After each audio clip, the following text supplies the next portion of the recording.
తెలియదు. మీ కుడి చేతులను చాపండి, మీ కుడి చేతులను చాపండి.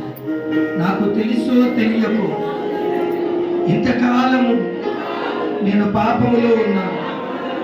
పాపం అంటే వ్యభిచరించుట, నరహత్య చేయుట, దొంగిలించుట, ఎదటి వారిని దోచుకునుట, అబద్ధ సాక్ష్యములు పలుకుట అని నేను అనుకున్నాను. కానీ నీ ఆజ్ఞ అతిక్రమమే పాపమని నాకు అర్థమయ్యింది. కనుక ఆనాడు ఆజ్ఞ మీరిన ఆది దంపతులు పాపము చేశారు.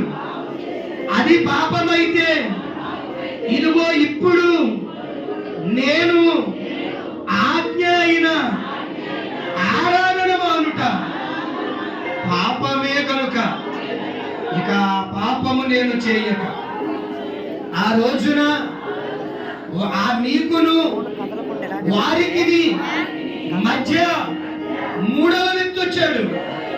అదే పాపమైతే ఈ రోజున నీకును మా నాకును మధ్య మూడవ వ్యక్తిగా ఎవరొచ్చినను వారి మాట వింటే అది పాపమే. కనుక ఆ పాపము చేయనని, పరిశుద్ధముగా ఉంటానని, ఇదిగో సిలువ సాక్షిగా ఆరాధనలు మానక, సన్నిధులు మానక, వీలైనంత మట్టుకు తప్పనిసరి పరిస్థితి